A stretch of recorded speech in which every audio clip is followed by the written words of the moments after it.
Hello friends, आपके अपने YouTube channel mission competition में आपका स्वागत है। आज हम प्राचीन भारत भाग 2 करने जा रहे हैं। इसके साथ ही प्राचीन भारत समाप्त हो जाएगा। चलिए मौर्य साम्राज्य से शुरू करते हैं। कराए बृहद स्तर पर केंद्रित प्रथम भारतीय साम्राज्य स्थापित किया गया था चंद्रगुप्त मौर्य द्वारा। बृहद स्तर पर केंद्रित प्रथम भारतीय साम्राज्य स्थापित किया गया था चंद्रगुप्त मौर्य के द्वारा। चाणक्य का एक अन्य नाम क्या था? तो विष्णुगुप्त और कौटिल्य भी इनको कहा जाता था। चाणक्य का एक और नाम क्या था? विष्णुगुप्त यानी कौटिल्य भी इनको कहा जाता था। सैंड्रोकोट्स नाम से चंद्रगुप्त मौर्य की पहचान किसने की थी? विलियम जोन्स ने। सैंड्रोकोट्स नाम से चंद्रगुप्त मौर्य की पहचान किसने की थी? तो विलियम जोन्स ने की थी। चंद्रगुप्त मौर्य का विशिष्ट रूप से वर्णन किसके ग्रंथ में हुआ है? तो विशाख दत्त के ग्रंथ में हुआ है। चंद्रगुप्त मौर्य का विशिष्ट रूप से वर्णन किसके ग्रंथ में हुआ है? विशाख दत्त के ग्रंथ में हुआ है। कौटिल्य द्वारा अर्थशास्त्र शासन के सिद्धांतों से संबंधित पुस्तक है, जिसमें मुख्य रूप से राजनीतिक एवं आर्थिक नीतियों पर प्रकाश डाला गया है। कौटिल्य द्वारा रचित अर्थशास्त्र शासन के सिद्धांतों से संबंधित पुस्तक है, जिसमें मुख्य रूप से राजनीतिक एवं आर्थिक नीतियों का वर्णन किया गया है या उस पर प्रकाश डाला गया है। बुलंदीबाग बुलंदीबाग नामक प्राचीन स्थान कहाँ स्थित है? पाटलिपुत्र में। बुलंदीबाग नामक प्राचीन स्थान कहाँ स्थित है? तो पाटलिपुत्र में। मोस्ट वीवीआई क्वेश्चन है। मैकियावेली के प्रसिद्ध ग्रंथ द प्रिंस की तुलना किससे की जाती है? कौटिल्य के अर्थशास्त्र से। मैकियावेली के प्रसिद्ध ग्रंथ द प्रिंस की तुलना किससे की जाती है? कौटिल्य का अर्थशास्त्र से। पाटलिपुत्र में स्थित चंद्रगुप्त मौर्य का महल मुख्यतः किससे निर्मित है? लकड़ी का है। पाटलिपुत्र में स्थित चंद्रगुप्त मौर्य का महल किस चीज का से निर्मित है? तो लकड़ी से निर्मित है। सेल्यूकस, जिसे अलेक्जेंडर द्वारा सिंध एवं अफगानिस्तान का प्रशासक नियुक्त किया गया था, को किस भारतीय राजा ने पराजित किया था? चंद्रगुप्त मौर्य ने। सेल्यूकस, जिसे अलेक्जेंडर द्वारा सिंध एवं अफगानिस्तान का प्रशासक नियुक्त किया गया था, किस भारतीय राजा ने पराजित किया था? तो चंद्रगुप्त मौर्य ने। अलेक्जेंडर कौन था? सिकंदर को अलेक्जेंडर कहा गया है। बिंदुसार ने मैत्रीपूर्ण पत्र व्यवहार में सीरिया के शासक एंटियोकस से 3 वस्तुओं मीठी मदिरा, सूखी अंजीर तथा एक दार्शनिक की मांग की थी। दार्शनिक को छोड़कर अन्य वस्तुओं को बिंबिसार के पास भेजा गया था। बिंबिसार कौन था? चंद्रगुप्त मौर्य का उत्तराधिकारी था बिंबिसार। कुम्भरार नामक स्थल से किस प्राचीन नगर के अवशेष प्राप्त हुए हैं? पाटलिपुत्रा के, जो आधुनिक पटना है। कुम्भरार नामक स्थल से किस प्राचीन नगर के अवशेष प्राप्त हुए हैं? पाटलिपुत्रा से। किसने सहिष्णुता, उदारता और करुणा के त्रिविध आधार पर राजधर्म की स्थापना की थी? सम्राट अशोक ने सहिष्णुता, उदारता और करुणा की त्रिविध आधार पर राजधर्म की स्थापना की थी। सम्राट अशोक ने। सैंड्रोकोटस चंद्रगुप्त मौर्य और सिकंदर महान की भेंट का उल्लेख किसने किया था? जस्टिन ने किया था। सैंड्रोकोटस और सिकंदर महान की भेंट का उल्लेख जस्टिन ने किया था। मालवा, गुजरात, महाराष्ट्र को किस शासक ने पहली बार जीता था? चंद्रगुप्त मौर्य ने। मालवा, गुजरात और महाराष्ट्र को किस शासक ने पहली बार जीता था? तो चंद्रगुप्त मौर्य ने जीता था। मौर्यकालीन तीर्थ यानी अधिकारी, जिन्हें तीर्थ भी कहा जाता था, कौन कौन है? देख लेते हैं। मंत्री 18, इनकी संख्या 18 थी। सबसे उच्च स्तर के अधिकारी तीर्थ कहे जाते थे। अर्थशास्त्र के अनुसार इनकी संख्या 18 थी। कितनी थी? 18 थी। मंत्री या पुरोहित प्रधानमंत्री तथा प्रमुख धर्माधिकारी थे। मंत्री या पुरोहित जो प्रधानमंत्री तथा प्रमुख धर्माधिकारी थे। दूसरा, युवराज राजा का उत्तराधिकारी। युवराज राजा का उत्तराधिकारी को युवराज कहा जाता था। सन्निधाता राजकीय कोषागार का प्रधान अधिकारी, जिसे कोषाध्यक्ष भी कहा जाता था। राजकीय कोषागार का प्रधान अधिकारी सन्निधाता होता था। समाहर्ता राजस्व विभाग का सर्वोच्च अधिकारी, वित्त मंत्री या कर संग्राहक भी कहलाता था, जिसे हम समाहर्ता कहते थे। मंत्री परिषद अध्यक्ष मंत्री परिषद का अध्यक्ष होता था। मंत्री परिषद अध्यक्ष जो है मंत्री परिषद का अध्यक्ष होता था। प्रडेष्टा, प्रडेष्टा फौजदारी न्यायालय का न्यायाधीश या कमिश्नर कहा जाता था।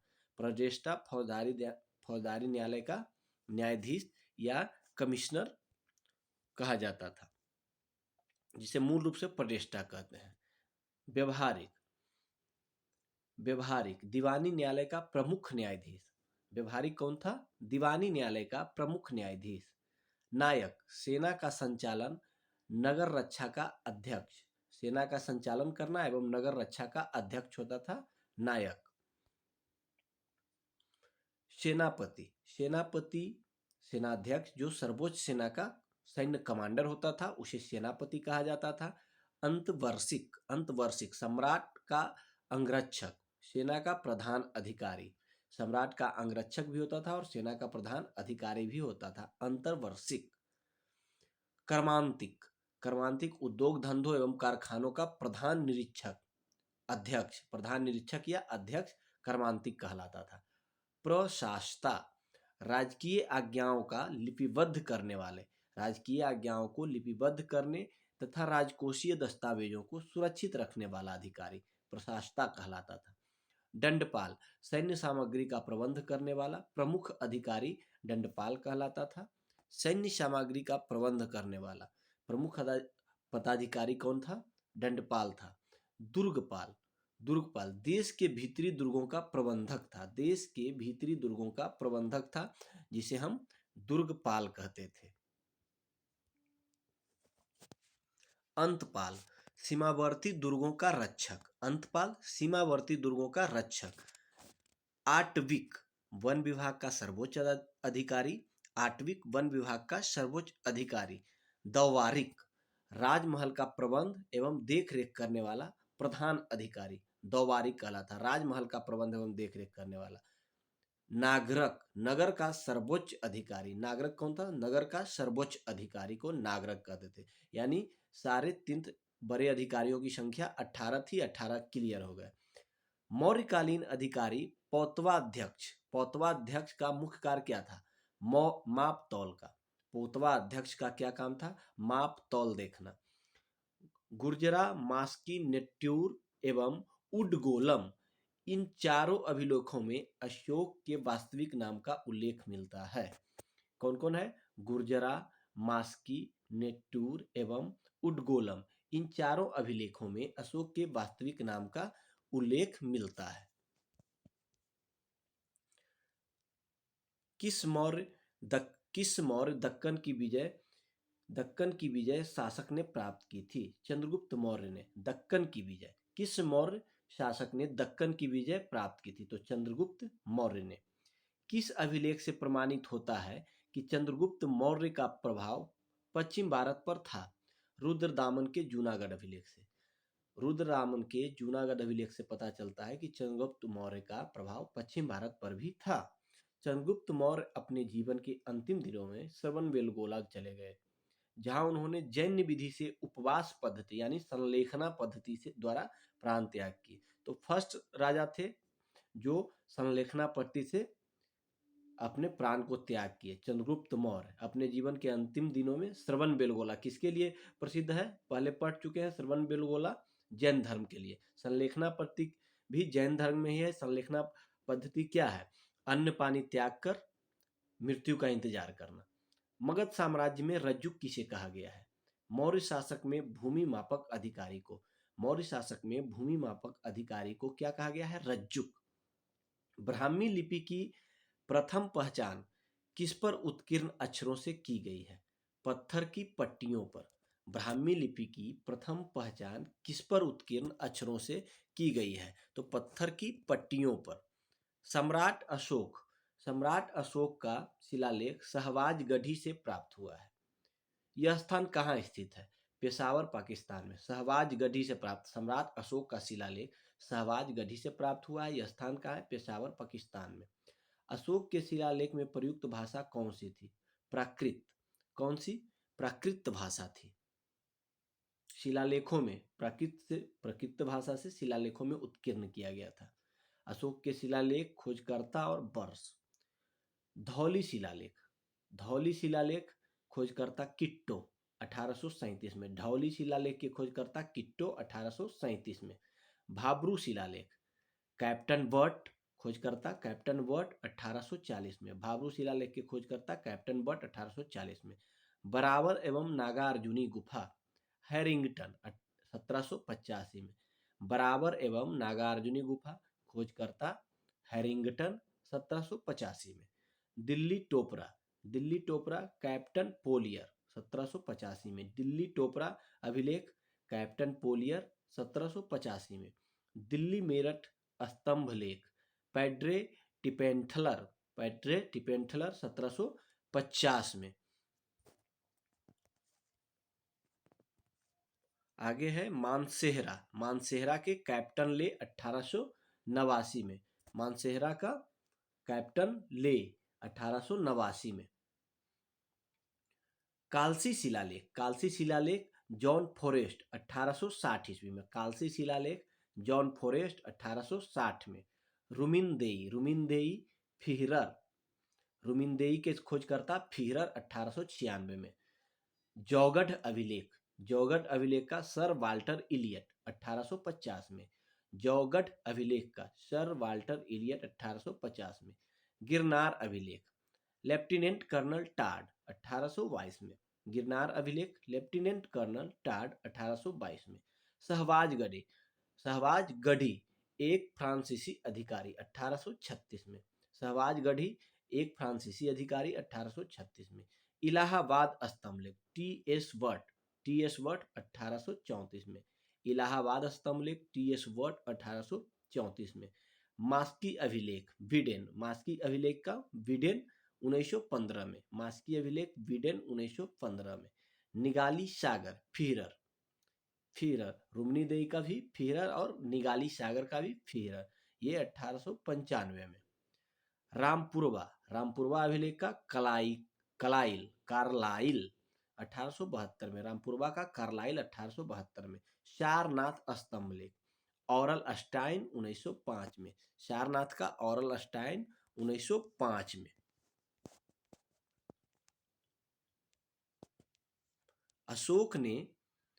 अशोक ने बौद्ध होने के बाद भी हिंदू धर्म में आस्था नहीं छोड़ी। इसका प्रमाण किससे मिलता है? देवनाम पियदसी देवों का प्यारा उपनाम से। देवनाम पियदसी देवों का प्यारा उपनाम से पता चलता है कि बौद्ध होने के बाद भी हिंदू धर्म में आस्था नहीं छोड़ी।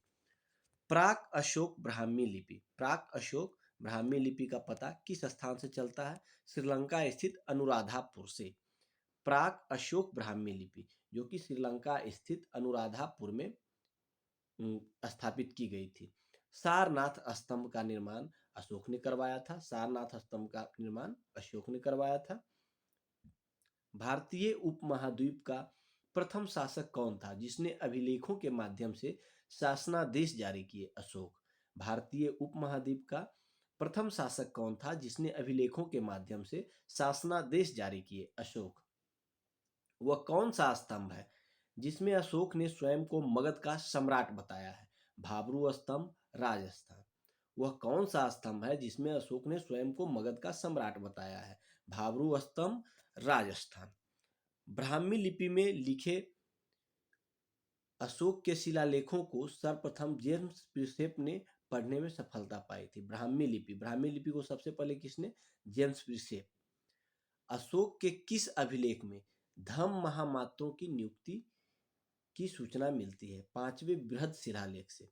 अशोक के किस शिलालेख में धम्म महामात्रों की नियुक्ति की सूचना मिलती है? पांचवें बृहद शिलालेख से।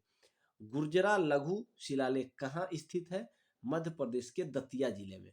गुर्जरा लघु शिलालेख कहाँ स्थित है? मध्य प्रदेश के दतिया जिले में। मौर्य काल में भूमि कर जो कि राज्य की आय का प्रमुख स्रोत था किस अधिकारी द्वारा एकत्रित किया जाता था? शीताध्यक्ष द्वारा। मौर्य काल में भूमि कर जो कि राज्य की आय का प्रमुख स्रोत था किस अधिकारी द्वारा एकत्रित किया जाता था? शीताध्यक्ष द्वारा। मध्य प्रदेश स्थित सांची के स्तूप का निर्माण किस मौर्य शासक ने करवाया था? अशोक ने। मध्य प्रदेश स्थित सांची के स्तूप का निर्माण किस शासक ने करवाया था? तो अशोक ने। मौर्य राजवंश के शासकों के सुदूर देशों से जैसे सीरिया, मिस्र के साथ राजकीय संबंध थे। मौर्य राजवंश के शासकों के सुदूर देशों जैसे सीरिया, मिस्र के साथ राजकीय संबंध थे। उत्तराखंड में सम्राट अशोक के शिलालेखों की एक प्रति किस स्थान से प्राप्त हुई है? कालसी। कालसी उत्तराखंड में है, जहां से सम्राट अशोक के एक शिलालेख की एक प्रति प्राप्त हुई है। प्रसिद्ध यूनानी राजदूत मेगस्थनीज भारत में किसके दरबार में आया था? चंद्रगुप्त के। यूनानी राजदूत मेगास्थनीज भारत में किसके दरबार में आया था? तो चंद्रगुप्त मौर्य के। देख लीजिए मौर्य काल के कुछ अधिकारी और उनके विभाग। सीताध्यक्ष, सीता मतलब भूमि, कृषि विभाग का अध्यक्ष। सीताध्यक्ष कौन था? कृषि विभाग का अध्यक्ष। अकारा अध्यक्ष, खानों का अध्यक्ष। लक्षणाध्यक्ष, मुद्रा विभाग का प्रधान। लक्षणाध्यक्ष यानी मुद्रा विभाग का प्रधान। शुल्काध्यक्ष, शुल्काध्यक्ष व्यापारी कर का प्रधान। शुल्काध्यक्ष व्यापारी कर का प्रधान। मुद्राध्यक्ष पासपोर्ट विभाग का अध्यक्ष। मुद्राध्यक्ष पासपोर्ट विभाग का अध्यक्ष। संस्था अध्यक्ष व्यापारिक मार्गों का अध्यक्ष। व्यापारियों के संगठन को संभूत, समुत्थान एवं समव्यावहारिक तथा व्यापारियों के नेता को सार्थवाह कहा जाता था। कहता है व्यापारियों के संगठन को संभूत, समुत्थान एवं समव्यावहारिक तथा व्यापारियों के नेता को सार्थवाह कहा जाता है। क्या कहा जाता है? सार्थवाह।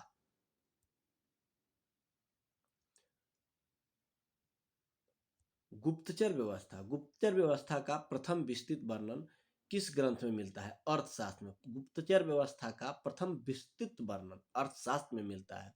मौर्य काल की किस पुस्तक में जहाज निर्माण व नाविक गतिविधियों का वर्णन है? इंडिका। मेगास्थनीज के द्वारा रचित पुस्तक है इंडिका। जहाज निर्माण व नाविक गतिविधियों का वर्णन इंडिका में है।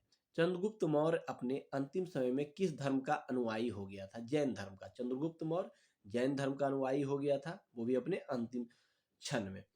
कौन सा स्थान मौर्य काल में शिक्षा का सर्वाधिक प्रसिद्ध केंद्र था?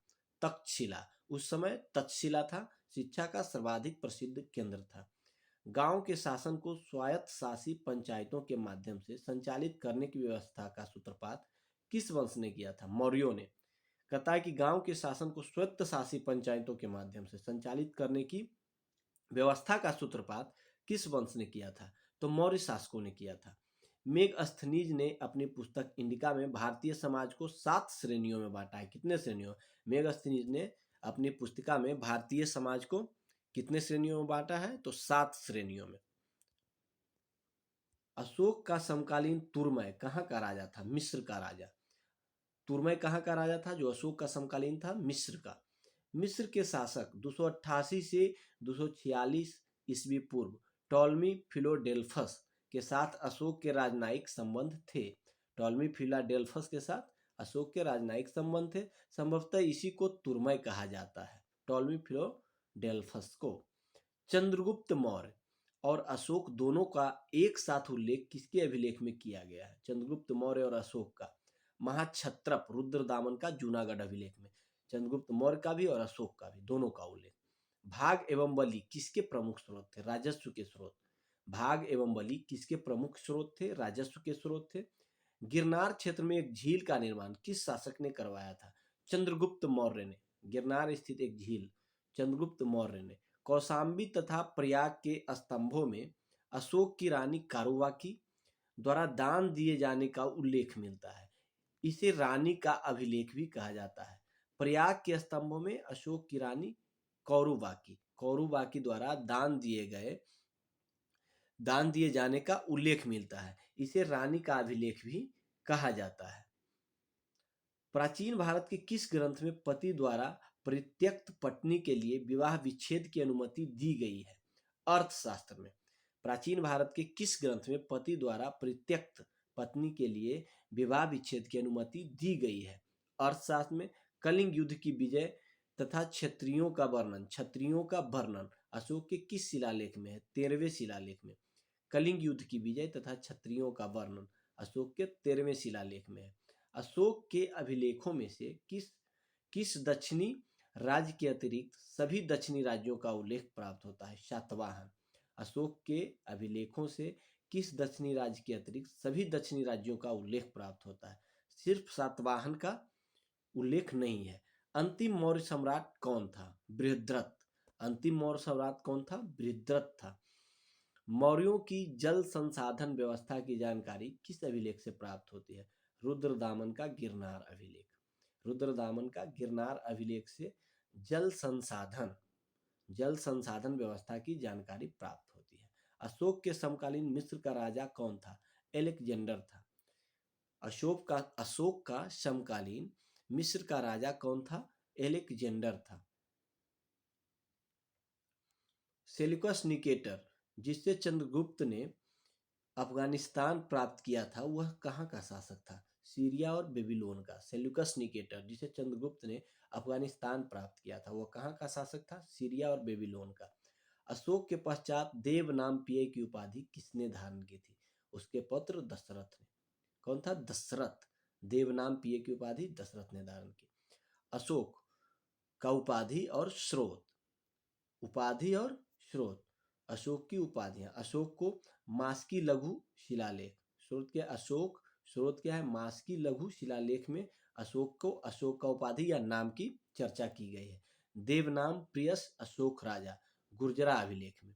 देवनाम प्रियस अशोक राजा, गुर्जरा लघु अभिलेख में। अशोक मौर्य रुद्रदामन का जूनागढ़ अभिलेख में। अशोक मौर्य रुद्रदामन का जूनागढ़ अभिलेख में।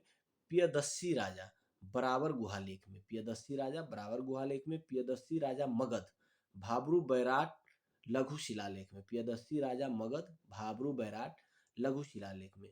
प्रियदर्शी राजा कंधार बृहत शिलालेख, दीपवंश एवं महावंश में। कांधार बृहत शिलालेख और दीपवंश एवं महावंश में। अशोक वर्धन पुराणों में अशोक को अशोक वर्धन कहा गया है। राजा अशोक निट्टूर लघु शिलालेख में। राजा अशोक देवनामप्रिय उद्गोलम लघु शिलालेख में। अशोक ने अपने पिता बिंदुसार के शासनकाल में किस क्षेत्र में विद्रोह का दमन किया था? तक्षशिला में। पिता बिंदुसार के शासनकाल में किस क्षेत्र में विद्रोह का दमन किया? तक्षशिला में। अपने ऊपर आश्रित बच्चों एवं पत्नी की समुचित व्यवस्था किए बिना भिक्षु बनने वालों के लिए किसने दंड का प्रावधान किया था? कौटिल्य ने। अपने ऊपर आश्रित बच्चों एवं पत्नी की समुचित व्यवस्था किए बिना भिक्षु बनने वालों के लिए किसने दंड का प्रावधान किया था? तो कौटिल्य ने। खरोष्ठी लिपि की उत्पत्ति किससे हुई है? अरमाइक भाषा से। खरोष्ठी लिपि की उत्पत्ति अरमाइक भाषा से हुई है। कौटिल्य किसके प्रधानमंत्री थे? चंद्रगुप्त मौर्य के। कौटिल्य चंद्रगुप्त मौर्य के प्रधानमंत्री थे। मौर्यों के पश्चात भारत की उत्तर पश्चिम सीमा पर किसका अधिकार हुआ? बैक्ट्रियन शासकों का। मौर्यों के पश्चात भारत की उत्तर पश्चिम सीमा पर किसका अधिकार हुआ? बैक्ट्रियन शासकों का। मौर्य शासन व्यवस्था में रूपदर्शक नामक अधिकारी का कार्य क्या था? सिक्कों का परीक्षण। रूपदर्शक अधिकारी सिक्कों का परीक्षण करता था। वह मौर्य राजा अमित्र घाट के नाम से जाना जाता था। बिंदुसार को अमित्र घाट के नाम से जाना जाता है। मौर्यकालीन मुद्रा क्या थी? इस काल में चांदी एवं तांबे के सिक्कों का उल्लेख मिलता है। चांदी के सिक्कों के 4 प्रकार हैं: पन, अर्धपन, पाद, अष्टभाग। कौन कौन है? पहला पन है, दूसरा अर्धपन है, तीसरा पाद है, चौथा अष्टभाग है। तांबे के सिक्कों के प्रचार तांबे के सिक्कों के 4 प्रकार थे। कौन कौन थे? माशक, अर्धमाशक, काकनी और अर्धकाकनी। क्या क्या है? माशक, अर्धमाशक, काकनी और अर्धकाकनी। पन का, चांदी के सिक्कों का पन, अर्धपन, पाद और अष्टभाग। और तांबे में माशक, अर्धमाशक, काकनी और अर्धकाकनी। अशोक ने अपने राज्याभिषेक के 8वें वर्ष 261 ईस्वी पूर्व में कलिंग पर आक्रमण कर उस पर विजय प्राप्त की थी। अशोक ने 261 ईस्वी पूर्व में कलिंग पर आक्रमण कर विजय प्राप्त की थी अपने राज्याभिषेक के 8वें वर्ष में। अब आते हैं मौर्योत्तर काल। सिमुक किस वंश का संस्थापक था? तो सिमुक सातवाहन वंश का संस्थापक था। सिमुक किस वंश का संस्थापक था? तो सातवाहन वंश का। आंध्र के सातवाहन राजाओं की सबसे लंबी सूची किस पुराण में मिलती है? मत्स्य पुराण में, पहले भी देख चुके हैं। आंध्र के सातवाहन राजाओं की सबसे लंबी सूची मत्स्य पुराण में मिलती है। सातवाहनों की राजधानी कहाँ स्थित है? अमरावती। सातवाहनों की राजधानी कहाँ स्थित है? तो अमरावती में। सातवाहन काल का सर्वश्रेष्ठ शासक कौन था? गौतमीपुत्र सातकर्णी। सातवाहन काल का सर्वश्रेष्ठ शासक गौतमीपुत्र सातकर्णी। गौतमीपुत्र सातकर्णी ने वेनकटक स्वामी की उपाधि धारण की तथा वेनकटक नामक नगर की स्थापना की। इसे वेदों का आश्रय कहा जाता है। वेदों का आश्रय कहा गया है। गौतमी पुत्र सातकर्णी ने वेनकटक स्वामी की उपाधि धारण की तथा वेनकटक नामक नगर की स्थापना की। इसे वेदों का आश्रय कहा गया है। कुषाण शासक कनिष्क का राज्याभिषेक 78 ईस्वी में हुआ। शक संवत प्रारंभ इसी टाइम से होता है। कनिष्क का राज्याभिषेक 78 ईस्वी में हुआ और शक संवत का प्रारंभ होता है 78 ईस्वी से। उत्तर तथा उत्तरी पश्चिमी भारत में सर्वाधिक संख्या में तांबे के सिक्कों को किसने जारी किया था? तो कुषाणों ने किया था। उत्तर पश्चिमी भारत में सर्वाधिक तांबे के सिक्कों को किसने जारी किया था? कुषाणों ने। विक्रम एवं शक संवत में कितने वर्षों का अंतर है? तो 135 वर्षों का अंतर। विक्रम एवं शक संवत में कितने वर्षों का अंतर है? तो 135 वर्षों का। मौर्यों के बाद दक्षिण भारत में सबसे प्रभावशाली राज्य कौन था? तो सातवाहन। मौर्यों के बाद दक्षिण भारत में सबसे प्रभावशाली राज्य कौन था? तो सातवाहन। शुंग वंश के बाद किस वंश ने भारत पर राज्य किए? तो कण्व वंश।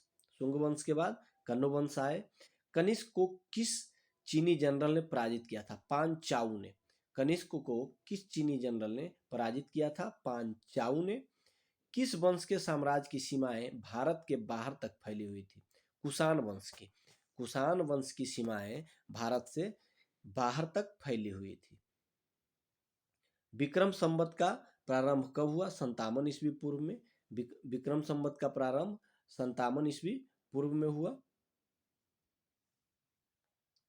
कलिंग नरेश खारवेल किस वंश से संबंधित थे? तो चेदी वंश से। कलिंग नरेश खारवेल चेदी वंश से संबंधित थे। प्रथम ईरानी शासक कौन थे? डेरियस प्रथम। प्रथम ईरानी शासक कौन थे? तो डेरियस प्रथम थे। अफगानिस्तान में स्थित बामियान किस लिए प्रसिद्ध था? बुद्ध की विशाल प्रतिमा के लिए। अफगानिस्तान में स्थित बामियान जो है किस लिए प्रसिद्ध था? बुद्ध की प्रतिमा के लिए। यहाँ बुद्ध की अच्छी प्रतिमाएं मिलती थी। किसके सिक्कों पर मातृ देवी उमा का नाम मिलता है? कुषाण शासक। मातृ देवी उमा का नाम कुषाण शासकों के सिक्कों पर मिलती है। चतुर्भुजी विष्णु के सिक्के किसने चलाए? हुबिक्स ने। चतुर्भुजी विष्णु के सिक्के किसने चलाए? हुबिक्स ने। बुद्ध का अंकन किसके सिक्कों पर मिलता है? कनिष्क के।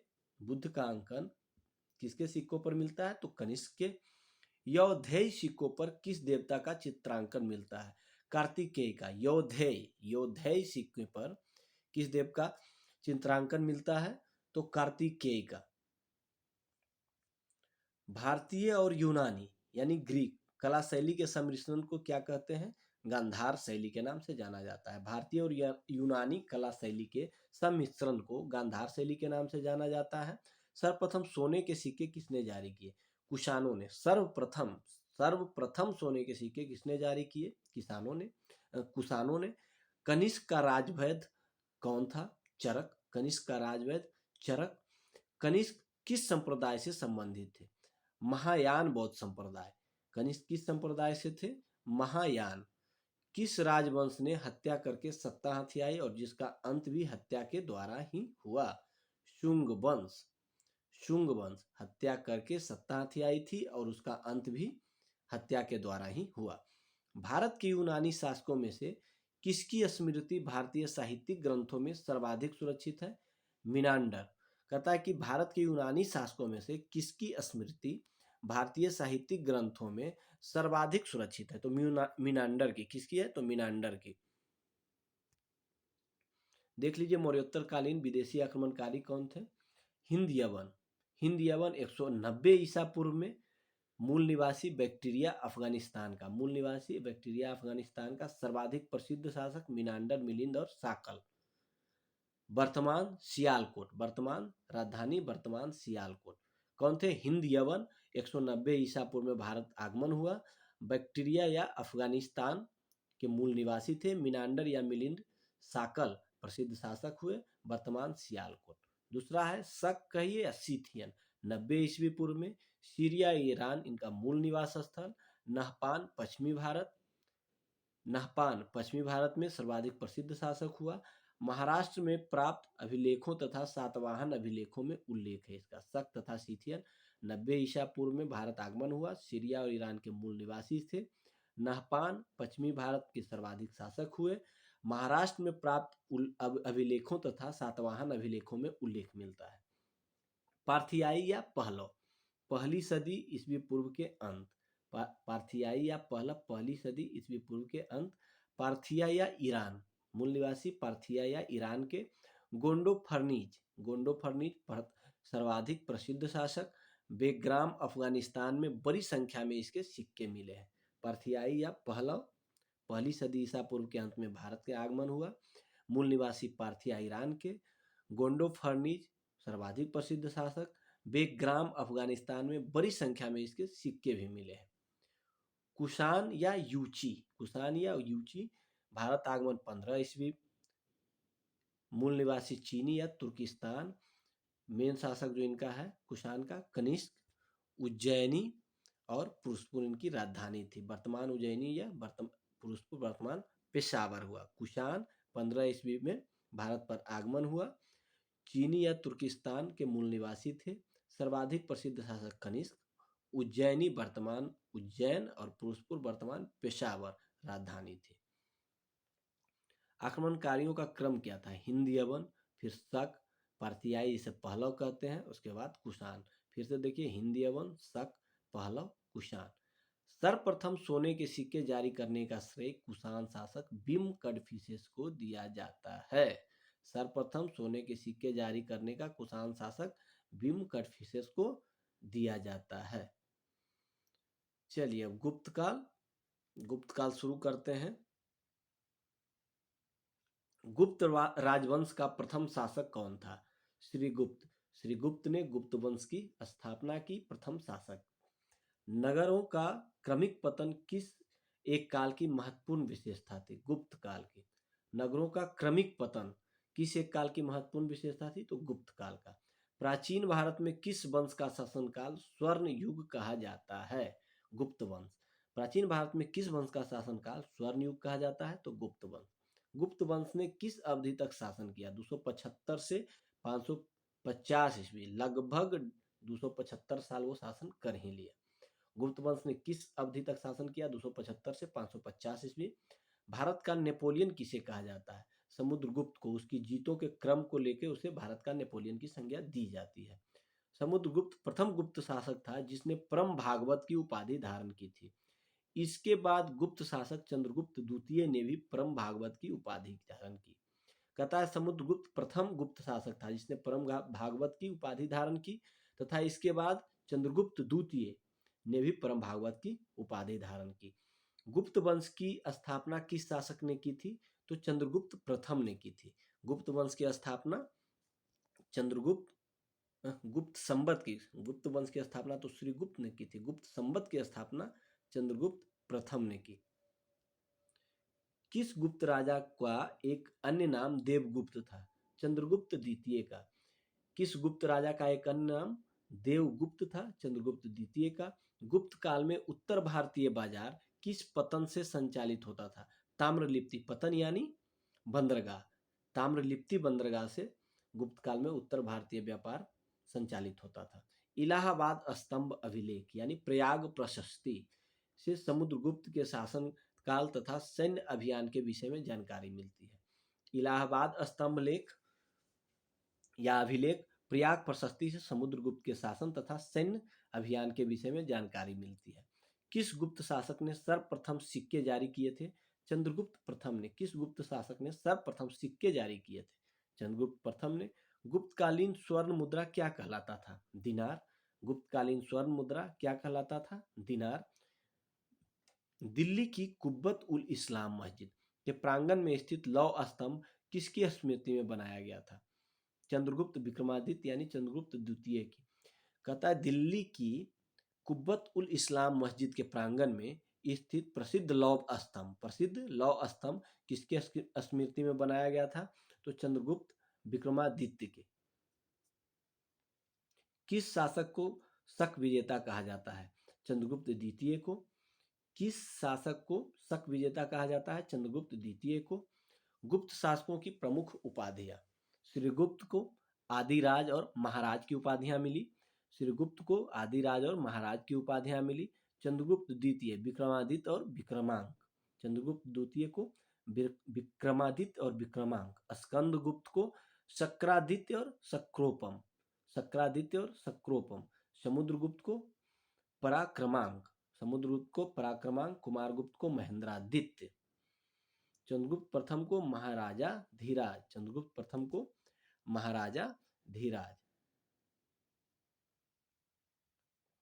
गुप्तकालीन अधिकारी और उनके विभाग। महासेनापति सेना का सर्वोच्च अधिकारी, जितना में महा लगा हुआ है सब गुप्त का। महासेनापति सेना का सर्वोच्च अधिकारी। और मौर्य काल में अध्यक्ष, जिसमें अध्यक्ष लगा हो, मौर्य काल का महा लगा है। इससे बहुत क्वेश्चन पकड़ा जाएंगे। महासेनापति सेना का सर्वोच्च अधिकारी। रण भांडागारिक सेना की आवश्यकताओं की पूर्ति करने वाला प्रधान अधिकारी। रण भांडागारिक सेना की आवश्यकताओं को पूर्ति करने वाला प्रधान अधिकारी।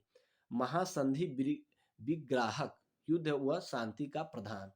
महासंधि विग्राहक युद्ध एवं शांति का प्रधान। भंडागाराधिकृत राजकीय कोष का प्रधान। महाभंडागाराधिकृत राजकीय कोष का प्रधान। महाअचपटलिक अभिलेख विभाग का प्रधान। महाअचपटलिक अभिलेख विभाग का प्रधान। सर्वाध्यक्ष केंद्रीय सचिवालय का प्रधान। सर्वाध्यक्ष कौन था? तो केंद्रीय सचिवालय का प्रधान। महाप्रतिहार राजा प्रसाद का मुख्य सुरक्षा अधिकारी। राजप्रसाद का मुख्य सुरक्षा अधिकारी महाप्रतिहार कहा जाता था। ध्रुवाधिकरण भूमि कर वसूलने वाले विभाग का प्रधान। ध्रुवाधिकरण भूमि कर वसूलने वाले विभाग का प्रधान। अग्रहारिक दान विभाग का प्रधान। अग्रहारिक दान विभाग का प्रधान होता था। महाबलाधिकृत सेना का सेनापति सर्वोच्च अधिकारी। महाबलाधिकृत सेना का सेनापति तथा सर्वोच्च अधिकारी। महादंडनायक न्यायाधीश। महादंडनायक न्यायाधीश को कहते थे। दंडपाशिक पुलिस विभाग का सर्वोच्च अधिकारी। दंडपाशिक पुलिस विभाग का सर्वोच्च अधिकारी। विनय स्थिति संस्थापक शिक्षा अधिकारी। विनय स्थिति स्थापक शिक्षा अधिकारी। गुप्त काल में अपनी आयुर्विज्ञान विषयक रचना के लिए कौन प्रसिद्ध था? सुश्रुत। आयुर्विज्ञान विषयक रचना के लिए सुश्रुत। गुप्तकालीन आयुर्विज्ञान विषयक रचना के लिए सुश्रुत प्रसिद्ध था। चंद्रगुप्त के नवरत्न में कौन फलित ज्योतिष से संबंधित था? छनपनक। चंद्रगुप्त के नवरत्न किसके दरबार में थे? तो चंद्रगुप्त के फलित ज्योतिष से संबंधित था। छनपनक कौन थे? नवरत्न में एक छनपनक थे। चंद्रगुप्त द्वितीय 375 से 415 स्वयं एक विद्वान तथा विद्वानों का आश्रयदाता था। इसके दरबार में 9 विद्वानों का एक समूह था। नवरत्न निवास करता था। इसमें कौन थे? कालिदास, धन्वंतरी, छनपनक, शंकु, बेताल भट्ट, अमर सिंह, घटकरपर, ब्राह्ममिहिर तथा बर्रुचि।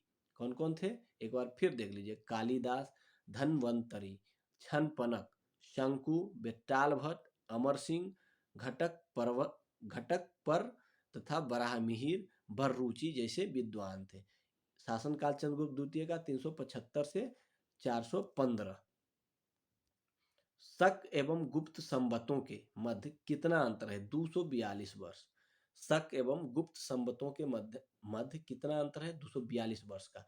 गुप्तकालीन रजत यानी चांदी मुद्राओं का नाम क्या नाम दिया गया? रूपक।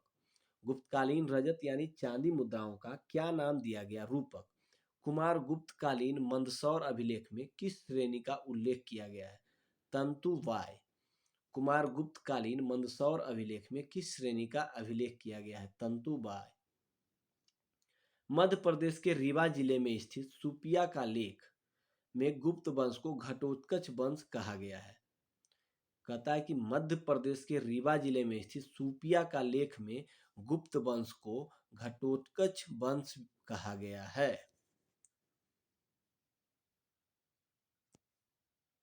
गुप्त काल की किसी व्यवस्था का महत्वपूर्ण लक्षण क्या था? सामंतवाद का प्रारंभ। गुप्त काल की कृषि व्यवस्था का महत्वपूर्ण लक्षण सामंतवाद का प्रारंभ। क्षेत्र, खेती करने योग्य भूमि को क्षेत्र कहा जाता था। वास्तु, निवास करने योग्य भूमि वास्तु। खिल, जो भूमि कृषि योग्य नहीं होती थी उन्हें खिल कहा जाता था।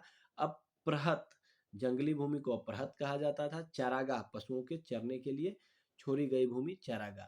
क्षेत्र, खेती करने योग्य भूमि। वास्तु, निवास करने योग्य भूमि। खिल, जो भूमि कृषि योग्य नहीं थी। अप्रहत, जंगली भूमि। चारागाह, पशुओं के चरने के लिए छोड़ी गई भूमि। किस शासक ने 4 अश्वमेध यज्ञ करवाए थे? प्रवरसेन प्रथम। प्रवरसेन प्रथम ने 4 अश्वमेध यज्ञ करवाए थे। कायस्थ शब्द का उल्लेख किस ग्रंथ से मिलता है? मुद्रा राक्षस से। कायस्थ शब्द का उल्लेख मुद्रा राक्षस से मिलता है। ईंट ईंटों से निर्मित गुप्तकालीन मंदिर कहाँ स्थित है? बिठूर, कानपुर में। कहाँ है? बिठूर, कानपुर में। ईंटों से निर्मित गुप्तकालीन मंदिर कहाँ स्थित है? बिठूर, कानपुर में।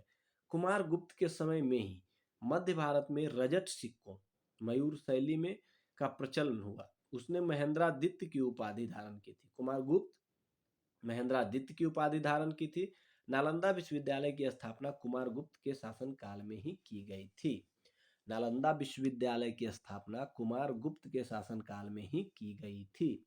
गुप्त काल में पैठन की प्रसिद्धि का क्या कारण था? व्यापारिक मंडी।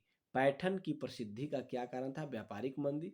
शतरंज का खेल भारत में गुप्त काल के दौरान ही प्रारंभ हुआ था, जहां इसे चतुरंग के नाम से भी जाना जाता था। भारत में यह ईरान एवं पाश्चात्य यूरोप पहुंचा। भारत से यह ईरान एवं यानी शतरंज का आविष्कार भारत में हुआ, वो भी गुप्त काल के दौरान प्रारंभ हुआ, जहां इसे चतुरंग के नाम से जाना जाता था। भारत से यह ईरान एवं तत्पश्चात उसके बाद यूरोप पहुंचा।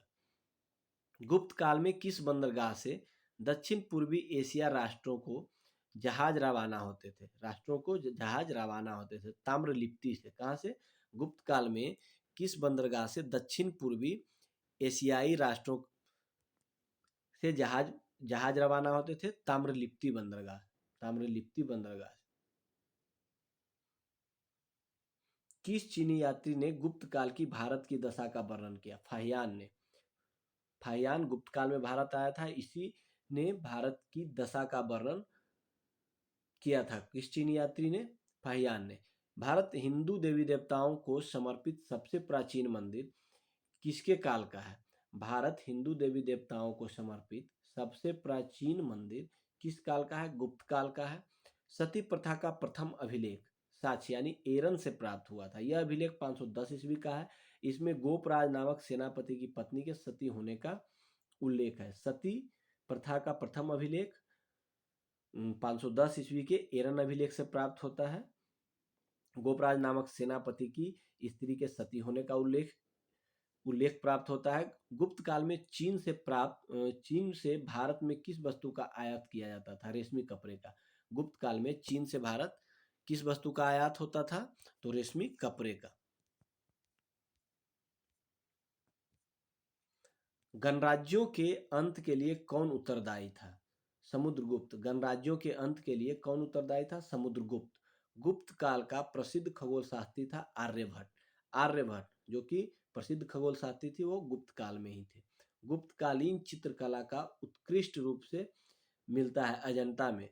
उत्कृष्टतम रूप गुप्तकालीन चित्रकला का उत्कृष्टतम रूप मिलता है अजंता में। विशाख दत्त कृत नाटक देवी चंद्रगुप्तम में उल्लेख मिलता है कि चंद्रगुप्त द्वितीय ने अपने बड़े भाई रामगुप्त की हत्या की है। विशाख दत्त कृत नाटक देवी चंद्रगुप्तम में उल्लेख मिलता है कि चंद्रगुप्त द्वितीय ने अपने बड़े भाई रामगुप्त की हत्या की थी। स्वर्ण सिक्के में हीन यानी मिलावट धातु का प्रतिशत सर्वाधिक है स्कंदगुप्त। किसके स्वर्ण सिक्के में हीन यानी मिलावट धातु का प्रतिशत सर्वाधिक है? तो स्कंदगुप्त के सिक्के में।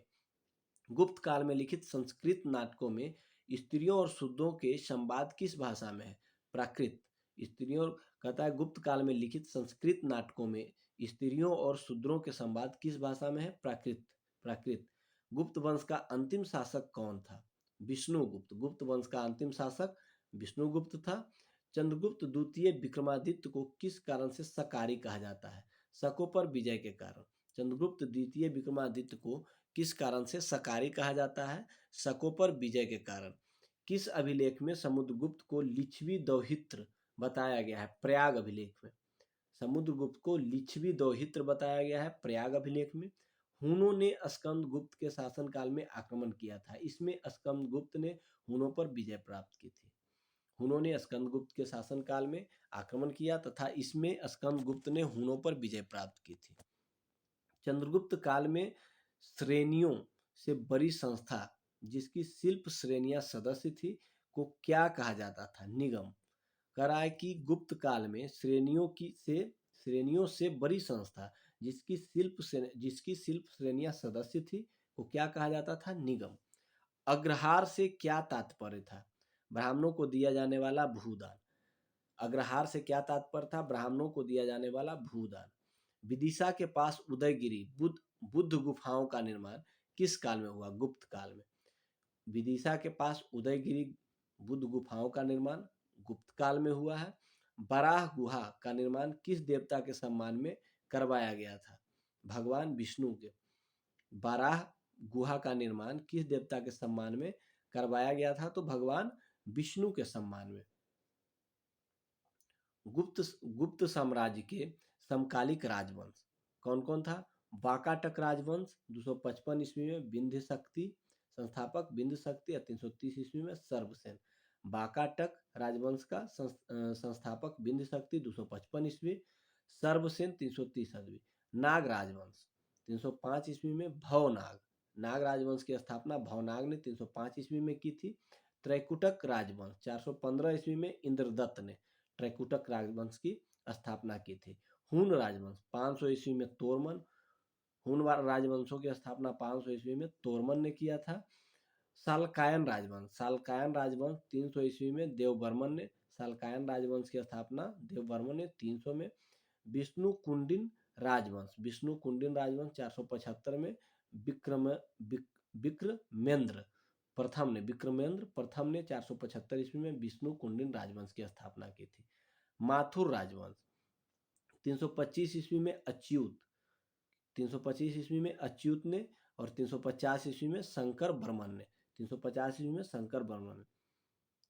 कहता है कि कलहन के अनुसार अशोक ने अपने शासन के 7वें वर्ष में कश्मीर को जीता था तथा कश्मीर में श्रीनगर की स्थापना की थी।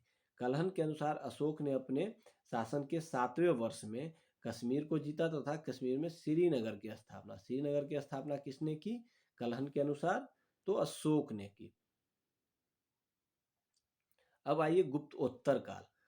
गुर्जर प्रतिहार वंश की स्थापना किस शासक ने की थी? नागभट्ट प्रथम ने। गुर्जर प्रतिहार वंश की स्थापना किस शासक ने की थी? तो नागभट्ट प्रथम ने। राष्ट्रकूट साम्राज्य की स्थापना किसने की थी? दंती दुर्ग ने। राष्ट्रकूट साम्राज्य की स्थापना दंती दुर्ग ने की थी। गुप्तोत्तर काल में भारत में मुख्यतः किसका आयात किया जाता था? घोड़ों का। गुप्तोत्तर काल में भारत में मुख्यतः किसका आयात किया जाता था? तो घोड़ों का। मौखरी शासकों की राजधानी कहाँ स्थित थी?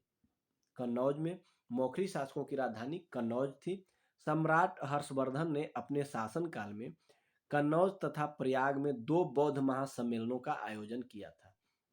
सम्राट हर्षवर्धन ने अपने शासनकाल में कन्नौज तथा प्रयाग में 2 बौद्ध महासम्मेलनों का आयोजन किया था। बाल विवाह की प्रथा किसके काल में आरंभ हुई? तो कुषाण काल में। बाल विवाह की प्रथा किसके काल में? कुषाण काल में आरंभ हुई। बाल विवाह कुषाण काल में। प्राचीन भारत में सिंचाई कर को क्या कहते थे? विदक भागम। सिंचाई कर को क्या कहते थे? विदक भागम। हर्ष के प्रशासन में अवंती युद्ध और शांति का अधिकारी था। इसके अतिरिक्त कुछ अन्य अधिकारी निम्नवत थे। सिंहनाद सेनापति को सिंहनाद कहा जाता था। कुंतल अश्व सेना का प्रधान कुंतल। स्कंदगुप्त हस्त सेना का प्रधान स्कंदगुप्त। सामंत व महाराज नागरिक प्रशासन का प्रमुख को सामंत या महाराज कहा जाता था। कह रहा है कि हर्ष के प्रशासन में अवंती युद्ध और शांति का अधिकारी था। इसके अतिरिक्त कुछ अन्य अधिकारी निम्नवत थे: सिंहनाथ सेनापति, कुंतल अश्वसेना का प्रधान, स्कंदगुप्त हस्तसेना का प्रधान और सामंत एवं महाराज नागरिक प्रशासन का प्रमुख। तीसरी शताब्दी में वारंगल किस लिए प्रसिद्ध था? लौह के यंत्रों और उपकरणों हेतु वारंगल। कहता है तीसरी शताब्दी में वारंगल किस लिए प्रसिद्ध था? लौह के यंत्रों एवं उपकरणों हेतु। पुराणों के अनुसार चंद्रवंशीय शासकों का मूल स्थान किसे माना जाता है? प्रतिष्ठानपुर। किसे माना जाता है? तो प्रतिष्ठानपुर। चंद्रवंशी शासकों का मूल स्थान प्रतिष्ठानपुर। हर्षचरित्र नामक पुस्तक के रचयिता कौन थे? बाणभट्ट। हर्षचरित्र नामक पुस्तक के रचयिता बाणभट्ट थे। हर्ष का शासनकाल कब से कब तक था? 606 से 641, लगभग 35 वर्ष। हर्ष का शासनकाल 606 से 641। सम्राट हर्ष ने अपनी राजधानी थानेश्वर से कहाँ स्थानांतरित की थी? तो कन्नौज। सम्राट हर्ष ने अपनी राजधानी थानेश्वर से कहाँ स्थानांतरित की थी? कन्नौज। कवि बाणभट्ट कहाँ के निवासी थे? औरंगाबाद महाराष्ट्र के। कवि बाणभट्ट कहाँ के निवासी थे? औरंगाबाद महाराष्ट्र के। नर्मदा नदी पर सम्राट हर्ष ने दक्षिणवर्ती अभियान को पुलकेशिन द्वितीय ने रोका था। कहता है कि नर्मदा नदी के तट पर सम्राट हर्ष के दक्षिणवर्ती अभियान को किसने रोका था? पुलकेशिन द्वितीय ने रोका था और उसने हर्ष को हराया भी था। उसने हर्ष को हराया भी था।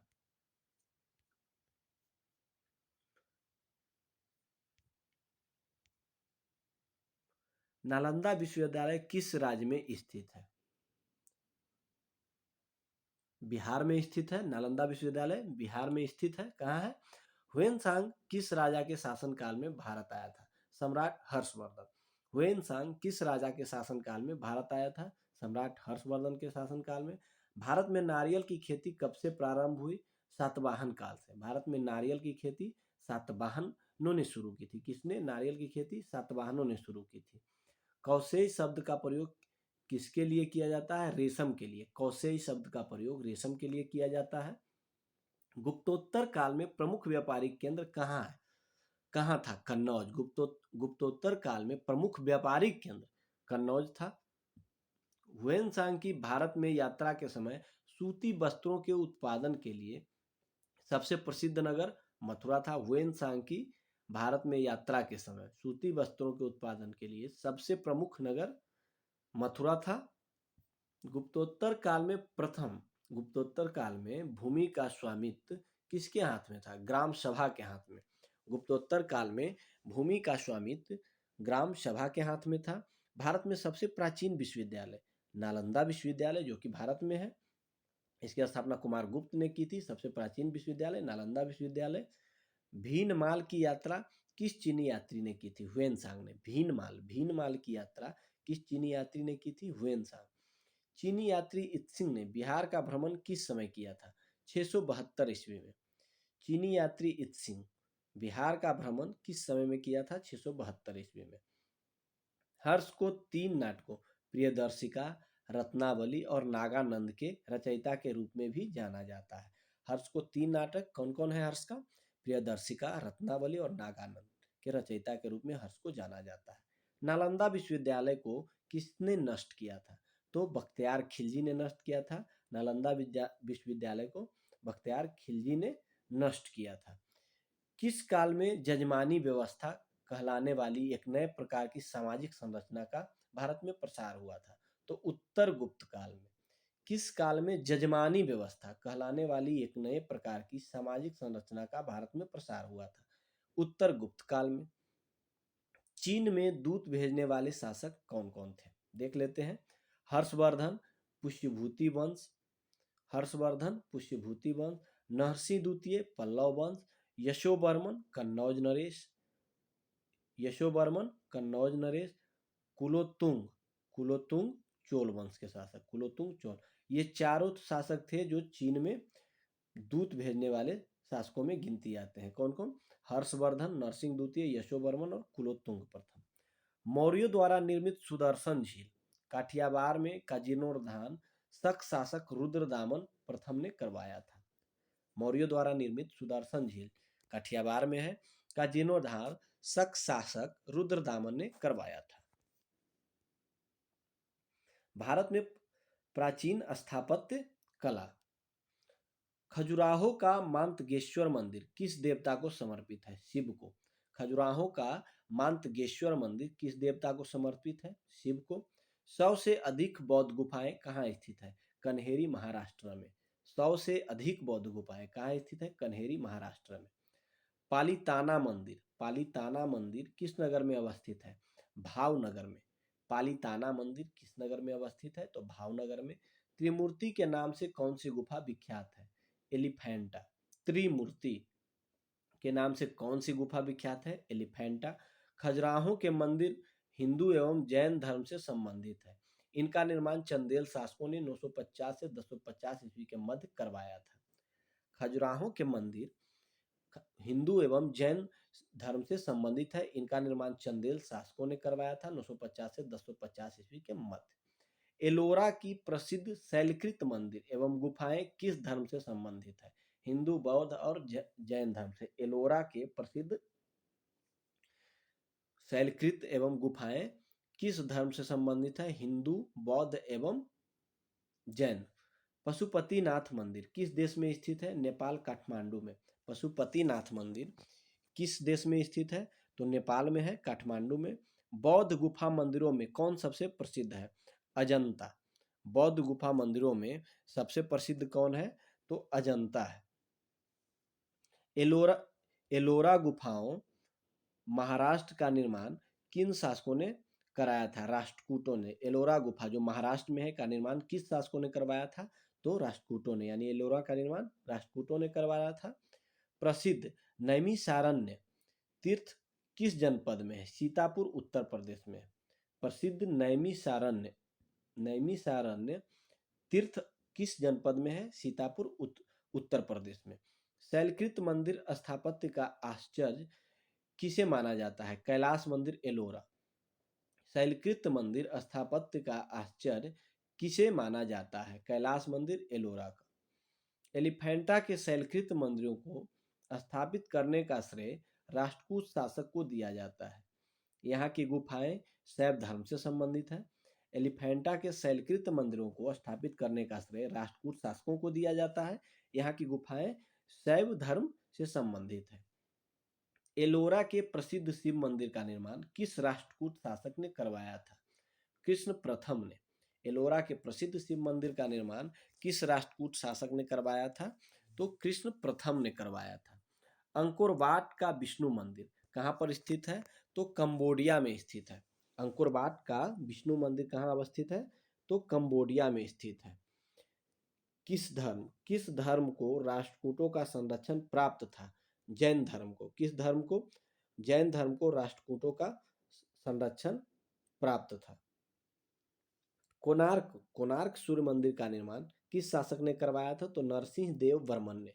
कोणार्क सूर्य मंदिर का निर्माण नरसिंह देव बर्मन ने करवाया था। काला पैगोडा के नाम से किसे जाना जाता है? कोणार्क का सूर्य मंदिर जो कि उड़ीसा में है। काला पैगोडा के नाम से सूर्य मंदिर कोणार्क जो कि उड़ीसा में है। मोढेरा का सूर्य मंदिर किस राज्य में स्थित है? गुजरात में। मोढेरा का सूर्य मंदिर किस राज्य में स्थित है? तो गुजरात में। जगन्नाथ मंदिर किस राज्य में स्थित है? उड़ीसा में, जहाँ की भव्य यात्रा निकाली जाती है। जगन्नाथ मंदिर किस राज्य में है? तो उड़ीसा राज्य में स्थित है। भुवनेश्वर तथा पुरी मंदिर का निर्माण किस शैली में हुई है? नागर शैली में। भुवनेश्वर तथा पुरी मंदिर का निर्माण नागर शैली में हुई है। द्रविड़ शैली के मंदिर में गोपुरम का तात्पर्य क्या है? द्रविड़ शैली के मंदिरों में गोपुरम का तात्पर्य क्या है? तोरण के ऊपर बने अलंकृत एवं बहुमंजिला भवन से। द्रविड़ शैली के मंदिरों में गोपुरम का तात्पर्य क्या है? तोमर के ऊपर बने अलंकृत एवं बहुमंजिला भवन से। ओडिशा के भुवनेश्वर में स्थित लिंगराज मंदिर वहां के नष्ट हुए मंदिरों में सर्वाधिक बड़ा और सबसे ऊंचा मंदिर है। उड़ीसा के भुवनेश्वर में स्थित लिंगराज मंदिर वहां के नष्ट हुए मंदिरों में सर्वाधिक बड़ा और सबसे ऊंचा मंदिर है। चट्टानों को काटकर महाबलीपुरम का मंदिर किन शासकों द्वारा बनाया गया? पल्लव। चट्टानों को काटकर महाबलीपुरम का मंदिर किन शासकों द्वारा बनाया गया? पल्लव शासकों द्वारा। प्राचीन नगर तक्षशिला किन दो नदियों के मध्य स्थित था? सिंधु तथा झेलम। प्राचीन नगर तक्षशिला किन दो नदियों के मध्य स्थित था? सिंधु तथा झेलम। ऐतिहासिक दिगंबर जैन तीर्थ स्थल सोनगिरी कहाँ पर स्थित है? मध्य प्रदेश में। ऐतिहासिक दिगंबर जैन तीर्थ स्थल सोनगिरी कहाँ पर स्थित है? मध्य प्रदेश में। प्रसिद्ध विरूपाक्ष मंदिर कहाँ अवस्थित है? हम्पी कर्नाटक में। प्रसिद्ध विरूपाक्ष मंदिर कहाँ है? तो हम्पी कर्नाटक में है। आदि शंकराचार्य ने ज्योतिर्मठ उत्तराखंड शारदा मठ द्वारका, गोवर्धन मठ पुरी एवं वेदांत मठ श्रृंगेरी की स्थापना की। करा कि आदि शंकराचार्य ने ज्योतिर्मठ उत्तराखंड में, शारदा मठ द्वारका में और गोवर्धन मठ पुरी में एवं वेदांत मठ श्रृंगेरी की स्थापना की थी। भारत के सांस्कृतिक इतिहास के संदर्भ में पंचायतन शब्द किसे निर्दिष्ट करता है? मंदिर रचना शैली को। भारत के सांस्कृतिक इतिहास के संदर्भ में पंचायतन शब्द किसे निर्दिष्ट करता है? मंदिर रचना शैली को। गंगईकोंड चोलपुरम के मंदिर का निर्माण किस शासक ने करवाया था? राजेंद्र चोल ने। गंगईकोंड चोलपुरम के मंदिर का निर्माण किस शासक ने करवाया था? राजेंद्र चोल ने। राजराज चोल द्वारा निर्मित बृहदेश्वर मंदिर किस शैली का उदाहरण है? द्रविड़ शैली का। राजराज चोल द्वारा निर्मित बृहदेश्वर मंदिर किस शैली का उदाहरण है? द्रविड़ शैली का। बोरोबदूर का प्रख्यात स्तूप कहाँ पर स्थित है? इंडोनेशिया के जावा द्वीप पर। बोरोबदूर का प्रख्यात स्तूप कहाँ अवस्थित है? तो इंडोनेशिया के जावा द्वीप पर। कहाँ है? इंडोनेशिया। मंदिर स्थापत्य कला। एरन एरन का विष्णु मंदिर, एरन सागर जिला मध्य प्रदेश। एरन का विष्णु मंदिर, एरन सागर जिला मध्य प्रदेश। भूमरा का शिव मंदिर, भूमरा सतना जिला मध्य प्रदेश। भूमरा का शिव मंदिर, भूमरा सतना जिला मध्य प्रदेश। सिरपुर का लक्ष्मण मंदिर, सिरपुर रायपुर जिला छत्तीसगढ़। सिरपुर का लक्ष्मण मंदिर, सिरपुर रायपुर जिला छत्तीसगढ़।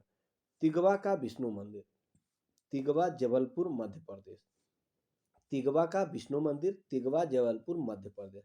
नचना कुठार का पार्वती मंदिर, नचना कुठार पन्ना मध्य प्रदेश में। नचना कुठार का पार्वती मंदिर जो है नचना कुठार पन्ना मध्य प्रदेश। भीतरगांव का कृष्ण मंदिर, भीतरगांव कानपुर जिला उत्तर प्रदेश। भीतरगांव का कृष्ण मंदिर, भीतरगांव कानपुर जिला उत्तर प्रदेश। पिपरिया पिपरिया का विष्णु मंदिर, पिपरिया सतना जिला मध्य प्रदेश। पिपरिया का विष्णु मंदिर, पिपरिया जो है सतना जिला मध्य प्रदेश में। देवगढ़ का दशावतार मंदिर, देवगढ़ ललितपुर जिला उत्तर प्रदेश। देवगढ़ का दशावतार मंदिर, देवगढ़ ललितपुर जिला उत्तर प्रदेश। माउंट आबू पर स्थित जैन धर्म का प्रसिद्ध दिलवारा मंदिर राजस्थान के सिरोही जिले में है। माउंट आबू पर्वत पर स्थित जैन धर्म का प्रसिद्ध दिलवारा मंदिर राजस्थान के सिरोही जिले में स्थित है। दक्षिण भारत के राजवंश एवं संगम युग। चालुक्य वंश का सबसे महान शासक किसे माना जाता है? पुलकेशिन द्वितीय को। चालुक्य वंश का महान शासक किसे माना जाता है? तो पुलकेशिन द्वितीय को। दक्षिण भारत का कौन सा राजवंश अपनी नौ सैनिक शक्ति के लिए प्रसिद्ध था? चोल वंश। दक्षिण भारत का कौन सा राजवंश अपनी नौ सैनिक शक्ति के लिए प्रसिद्ध थी? चोल वंश। मामल्लपुरम में रथ स्मारकों का निर्माण किस वंश के शासकों ने करवाया था? पल्लव वंश के शासकों ने मामल्लपुरम में रथ स्मारकों का निर्माण किस वंश के शासक ने करवाया था? पल्लव वंश के। महाबलीपुरम के रथ मंदिरों का निर्माण किसने करवाया था?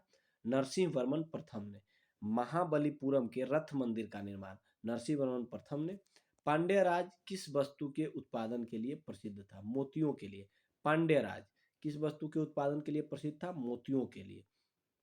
चोल काल में निर्मित नटराज की कांस्य प्रतिमा की देवाकृति किस आकार की है? चतुर्भुज की।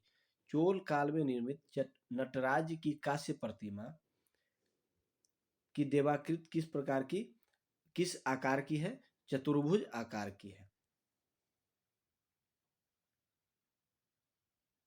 दक्षिण भारत में चोल काल के स्थापत्य में विश्व की श्रेष्ठतम प्रतिमा नटराज की प्रसिद्ध कांस्य मूर्ति को माना जाता है।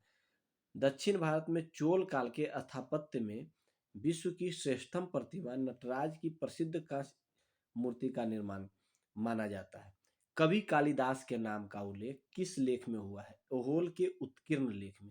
कवि कालिदास के नाम का उल्लेख किस लेख में हुआ है? एहोल के उत्कीर्ण लेख में। चोलों का राज किन क्षेत्रों में विस्तृत था? कोरोमंडल तट एवं दक्कन के कुछ भाग में।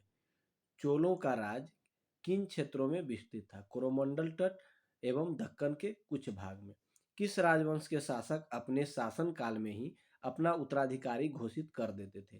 चोल वंश। किस राजवंश के शासक अपने शासन काल में ही अपना उत्तराधिकारी घोषित कर देते थे? चोल वंश। चोल साम्राज्य का अंततः किसने समाप्त कर दिया था? मलिक काफूर ने। चोल साम्राज्य को अंततः किसने समाप्त कर दिया था? तो मलिक काफूर ने।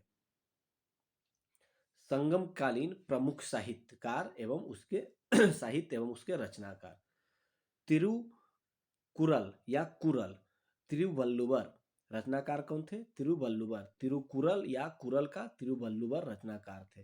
अहनानूर, अहनानूर के रुद्र शर्मन, अहनानूर के रचनाकार रुद्र शर्मन। तोलकाप्पियम के तोलकाप्पियर, तोलकाप्पियम के रचनाकार तोलकाप्पियर। जीवक चिंतामणि के तिरुतकदेवर, तिरुतकदेवर। शिल्पाधिकारम के इलंगो आदिगल, शिल्पाधिकारम के इलंगो आदिगल। मणिमैखले, मणिमैखले के शीतलय सन्नार, सत्रनार, शीतलय सत्रनार। मरुगरुपादय, मरुगरुपादय के नक्कीरर, मरुगरुपादय के नक्कीरर।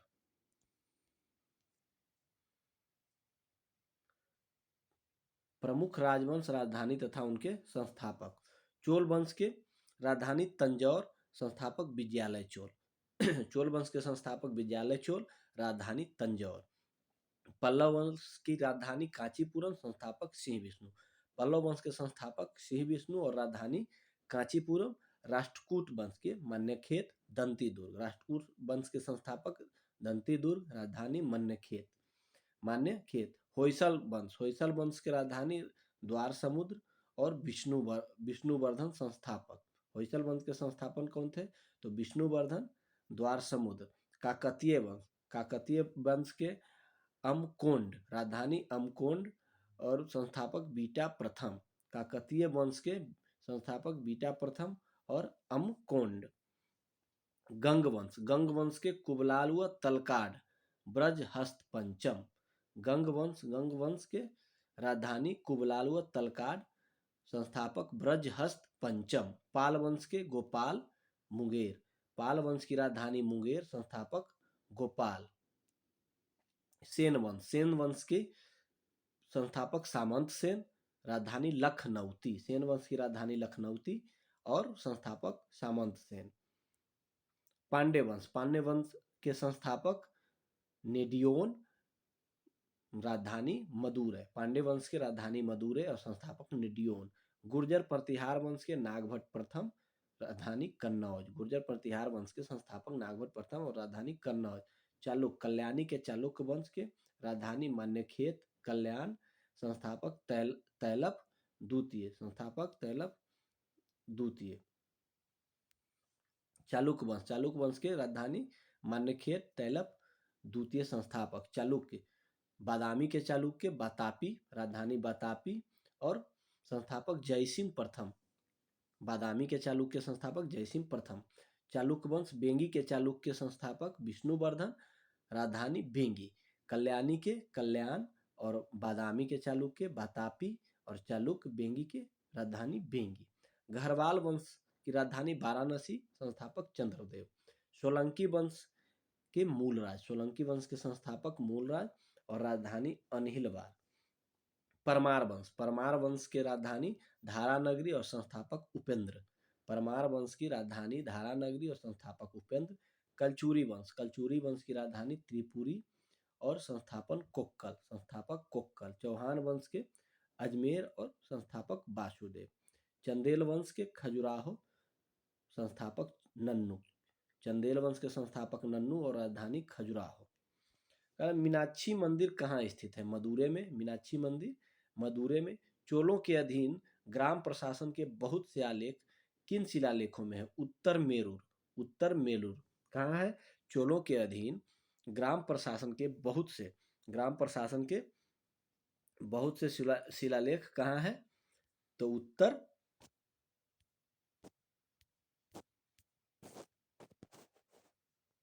उत्तर मेरूर।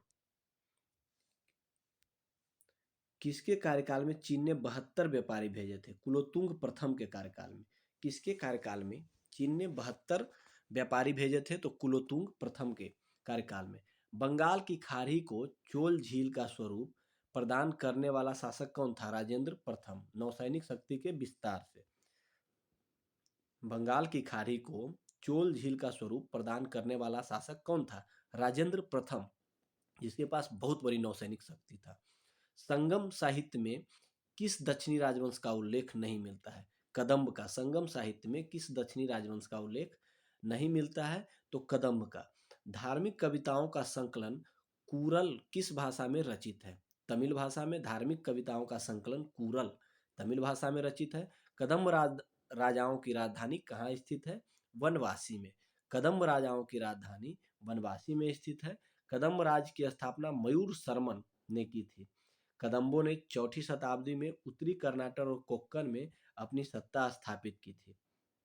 कदम्ब राज की स्थापना मयूर शर्मन ने की थी। कदम्बों ने 4ठी शताब्दी में उत्तरी कर्नाटक और कोक्कण में अपनी सत्ता स्थापित की थी।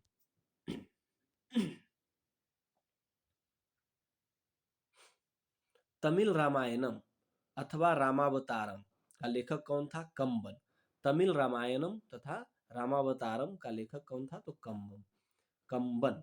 श्रीलंका को पूर्ण स्वतंत्रता किस चोल राजा ने प्रदान की और सिंहल के राजकुमार के साथ अपनी पुत्री का विवाह कर दिया? कुलोतुंग प्रथम ने। श्रीलंका को पूर्ण स्वतंत्रता किस चोल राजा ने प्रदान की थी और सिंघल के राजकुमार के साथ अपनी पुत्री का विवाह कर दिया? कुलोतुंग प्रथम। चोल दक्षिण भारत में उत्तर ग्राम प्रशासन के लिए जाने जाते थे। चोल दक्षिण भारत में उत्तम ग्राम प्रशासन के लिए जाने जाते थे। दक्षिण भारत का प्रसिद्ध तक्कोलम का युद्ध किनके मध्य लड़ा गया था? चोल एवं राष्ट्रकूटों के मध्य। दक्षिण भारत का प्रसिद्ध तक्कोलम का युद्ध चोल एवं राष्ट्रकूटों के मध्य लड़ा गया था। वह बंदरगाह जिसका उल्लेख पोडू के नाम से ही पेरिप्लस ऑफ द इरिथ्रियन सी के लेखक ने किया था, अरिकमेडु का। पोडू के नाम से दी पेरिप्लस ऑफ द इरिथ्रियन सी के लेखक ने किया था, अरिकमेडु बंदरगाह का। संगम साहित्य में वर्णित कन्नगी कौन है? तमिल महाकाव्य मणि मैखले की नायिका। कहता है संगम साहित्य में वर्णित कन्नगी कौन है? तमिल महाकाव्य मणि मैखले की नायिका को कन्नगी कहा जाता है। चेर राजाओं में सबसे प्रसिद्ध सेनगुट्टवन था, जो नेदुनजेरल का पुत्र था। इसके काल में विशेष घटना पत्नी या कन्नगी पूजा प्रारंभ हुई, जिसमें आदर्श और पवित्र पत्नी की मूर्ति की पूजा की जाती थी। आदर्श और चेर राजाओं में सबसे प्रसिद्ध सेनगुट्टवन था, जो नेदुनजेरल का पुत्र था। इसके काल में विशेष घटना पत्नी पूजा यानी पत्नी या कन्नगी पूजा प्रारंभ हुई, जिसमें आदर्श और पवित्र पत्नी की मूर्ति पूजा की जाती थी। संगम युग का कौन सा ग्रंथ बौद्ध धर्म से संबंधित था? मणि मैखले। संगम युग का कौन सा ग्रंथ बौद्ध धर्म से संबंधित है? मणि मैखले। दक्षिण भारत के किस वंश के राजा ने 26 ईस्वी पूर्व में रोम में एक दूत भेजा था? पांड्य। दक्षिण भारत के किस वंश के राजा ने 26 ईस्वी पूर्व में रोम में एक दूत भेजा था? पांड्य। तोलकाप्पियम ग्रंथ किससे संबंधित है? तमिल व्याकरण और काव्य से। तोलकाप्पियम ग्रंथ किससे संबंधित है? तमिल व्याकरण और काव्य से। तोलकापियम संगम तमिलों का प्राचीनतम उपलब्ध ग्रंथ है। तोलकापियम जो है संगम तमिलों का प्राचीनतम उपलब्ध ग्रंथ है। किस नदी को पांड्य राज्य की जीवन रेखा कहा जाता है? बेंगी को। किस नदी को पांड्य राज्य की जीवन रेखा कहा जाता है? तो बेंगी नदी को पांड्य राज्य की जीवन रेखा कहा जाता है। कन्नड़ साहित्य के त्रिरत्न कौन है? पंपा, पोन्ना एवं रन्ना। कन्नड़ साहित्य के त्रिरत्न पंपा, पोन्ना, रन्ना।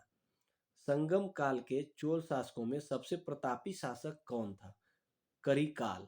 संगम काल के चोल शासकों में सबसे प्रतापी शासक कौन था? करिकाल।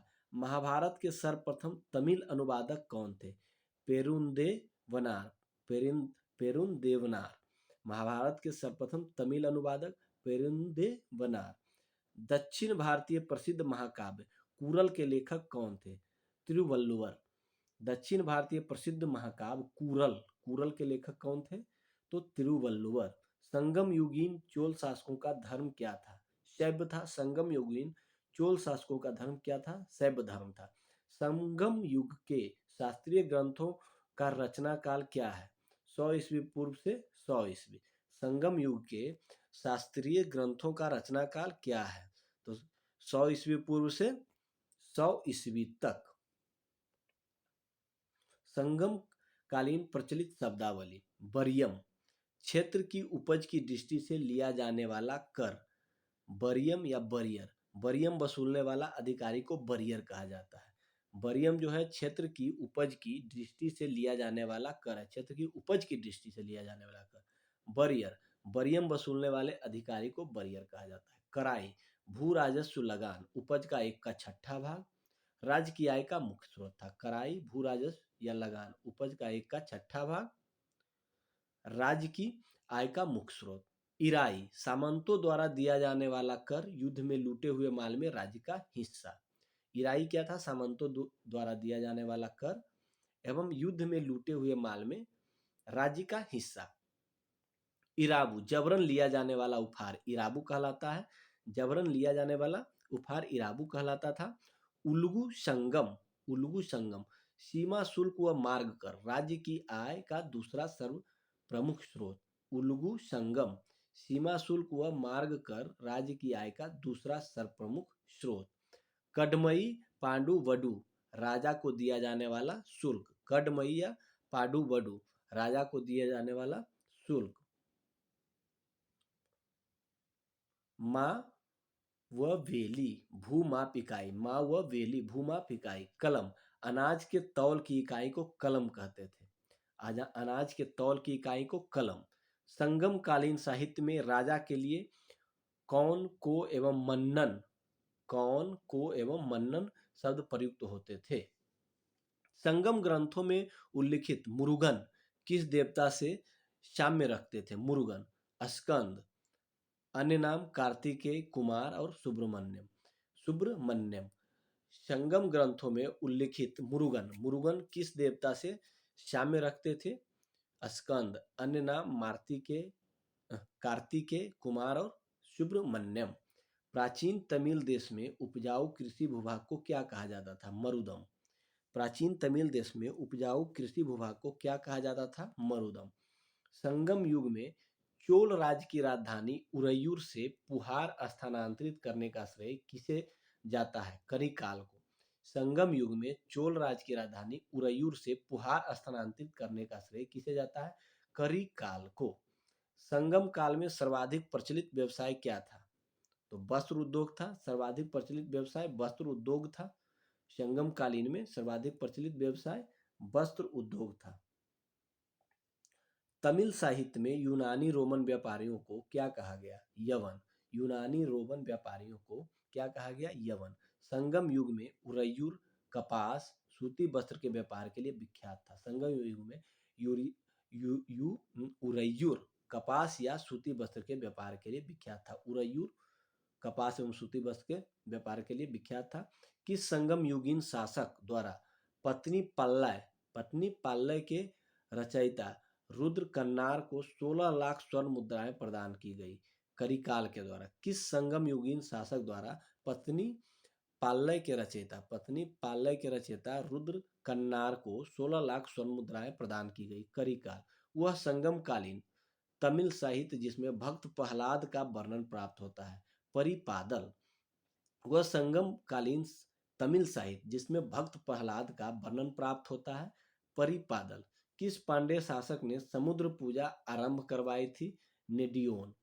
किस पांड्य शासक ने समुद्र पूजा आरंभ करवाई थी? नेडियोन ने। प्रथम राजेंद्र प्रथम ने गंगैकोंड चोलपुरम को अपनी नई राजधानी बनाया तथा स्वयं गंगैकोंड चोल की उपाधि धारण की। राजेंद्र प्रथम ने गंगैकोंड चोलपुरम को अपनी नई राजधानी बनाई तथा स्वयं गंगैकोंड चोल की उपाधि धारण की। प्राचीन साहित्य एवं साहित्यकार। प्राचीन साहित्य एवं साहित्यकार। हिंदू विधि की एक प्रसिद्ध पुस्तक दाई भाग के रचयिता कौन थे? झिमुत वाहन। हिंदू विधि की एक प्रसिद्ध पुस्तक दाई भाग के रचयिता कौन थे? झिमुत वाहन। मेरु तुंग द्वारा रचित प्रबंध चिंतामणि में किन शासकों का वर्णन है? गुजरात के शासकों का। मेरु तुंग द्वारा रचित प्रबंध चिंतामणि में किन शासकों का वर्णन है? गुजरात के शासकों का। आर्यभट्ट कौन थे? भारतीय गणितज्ञ एवं खगोल शास्त्री थे। आर्यभट्ट कौन थे? भारतीय गणितज्ञ एवं खगोल शास्त्री। बंगाल के शासक रामपाल की जीवन कथा रामचरित्र के रचयिता कौन है? संध्याकर नंदी। बंगाल के शासक रामपाल की जीवन कथा रामचरित्र के रचयिता कौन है? तो संध्याकर नंदी। कल्हन द्वारा रचित राजत रंगनी को किसने आगे बढ़ाया? जोनराज एवं श्रीवर ने। जोनराज एवं श्रीवर ने। पंचतंत्र मूल रूप से किसके द्वारा रचित लिखी गई?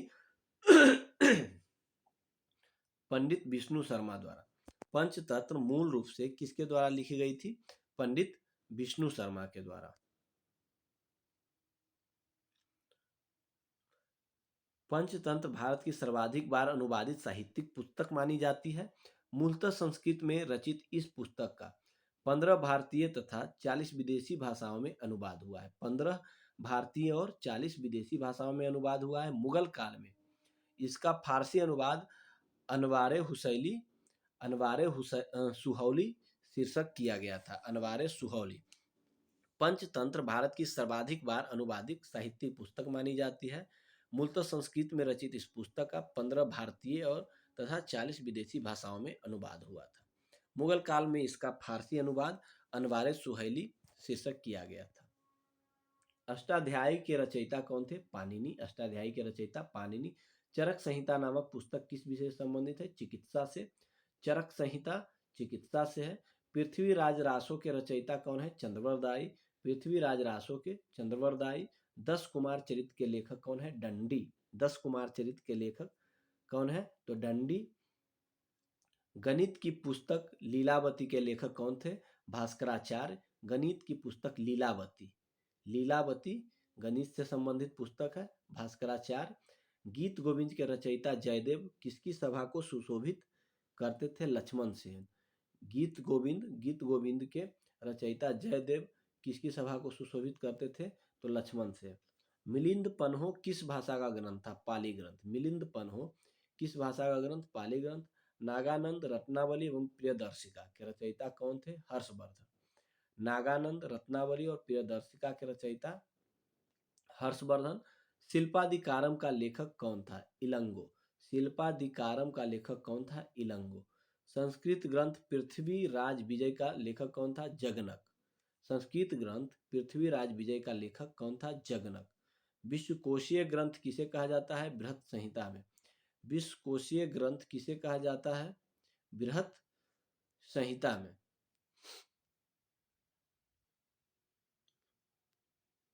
सौंदरानंद किसकी रचना है? अश्वघोष के। सौंदरानंद किसकी रचना है? अश्वघोष के। मनुस्मृति मुख्यतः किससे संबंधित है? समाज व्यवस्था से। मनुस्मृति किससे संबंधित है? समाज व्यवस्था से। भारत का प्रथम विधि निर्माता किसे माना जाता है? मनु को। भारत का प्रथम विधि निर्माता किसे माना जाता है? मनु को। मिलिंद पन्हो नामक रचना राजा मिलिंद मिनांडर तथा किस बौद्ध भिक्षु के मध्य संवाद रूप में है? नागसेन। मिलिंद पन्हो नामक रचना राजा मिलिंद यानी मिनांडर तथा किस बौद्ध भिक्षु के मध्य है? तो नागसेन, राजा मिलिंद और माने मिनांडर और नागसेन के बीच। कश्मीर में हिंदू राज्य का इतिहास किस ग्रंथ से पता चलता है? कल्हन की राज तरंगिणी से। कश्मीर में हिंदू राज्य का इतिहास किस ग्रंथ से पता चलता है? कल्हन की राज तरंगिणी से। गाथा सप्तशती नामक मुक्तक काव्य की रचना किसने की? हाल ने। गाथा सप्तगति गाथा सप्तशती नामक पुस्तक काव्य की रचना किसने की थी? तो हाल ने। बीज गणित के क्षेत्र में अपने योगदान के लिए कौन जाने जाते हैं? भास्कराचार्य। बीज गणित के क्षेत्र में अपने योगदान के लिए कौन जाने जाते हैं? तो भास्कराचार्य। देख लीजिए गुप्तकालीन महत्वपूर्ण पुस्तक और इसके रचनाकार। कालिदास, कालिदास मालविकाग्निमित्रम, अभिज्ञान शकुंतलम, मेघदूतम, ऋतुसंहारम, कुमार संभवम, रघुवंशम और विक्रमो वर्षियम कौन कौन था? कालिदास के मालविकाग्निमित्र, अभिज्ञान शकुंतलम, मेघदूतम और ऋतुसंहारम, कुमार संभवम, रघुवंशम, विक्रमो वर्षियम। विशाख दत्त, देवी चंद्रगुप्त गुप्तम और मुद्रा राक्षस। विशाख दत्त द्वारा देवी चंद्रगुप्तम और मुद्रा राक्षस। दंडी, 10 कुमार चरित और काव्य दर्शन। दंडी, 10 कुमार चरित और काव्य दर्शन। सिद्धसेन, न्यायावतार। सिद्धसेन न्यायावतार। भास के स्वप्न वासवदत्तम और चारुदत्तम। भास का स्वप्न वासवदत्तम एवं चारुदत्तम। विष्णु शर्मा पंचतंत्र। विष्णु शर्मा पंचतंत्र। चरक के चरक संहिता। चरक के चरक संहिता। आर्यभट्ट के ब्रह्म सिद्धांत। आर्यभट्ट के ब्रह्म सिद्धांत। बुद्ध घोष के विशुद्धि मग। विशुद्धि मग। बुद्ध घोष के विशुद्धि मग। असंग के योगाचार। असंग के योगाचार। भास के भास उरुभंग। भास द्वारा उरुभंग। असंग द्वारा योगाचार। बुद्ध घोष द्वारा विशुद्धि मग। आर्यभट्ट द्वारा ब्रह्म सिद्धांत। चरक द्वारा चरक संहिता। विष्णु शर्मा द्वारा पंचतंत्र। भास द्वारा स्वप्न वास बदतम और चारुदत्तम। सिद्धसेन द्वारा न्यायावतार।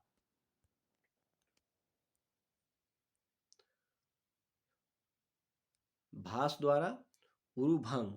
असंग द्वारा योगाचार। असंग के द्वारा योगाचार की रचना। भास द्वारा उरुभंग की रचना। भारवी द्वारा किराता अर्जुनियम। भारवी द्वारा किराता अर्जुनियम। अमर सिंह द्वारा अमरकोश। अमर सिंह द्वारा अमरकोश। वत्स भट्टी द्वारा रावण वध। वत्स भट्टी द्वारा रावण वध। चंद्र गोमनी द्वारा चंद्र व्याकरण। चंद्र गोमनी द्वारा चंद्र व्याकरण।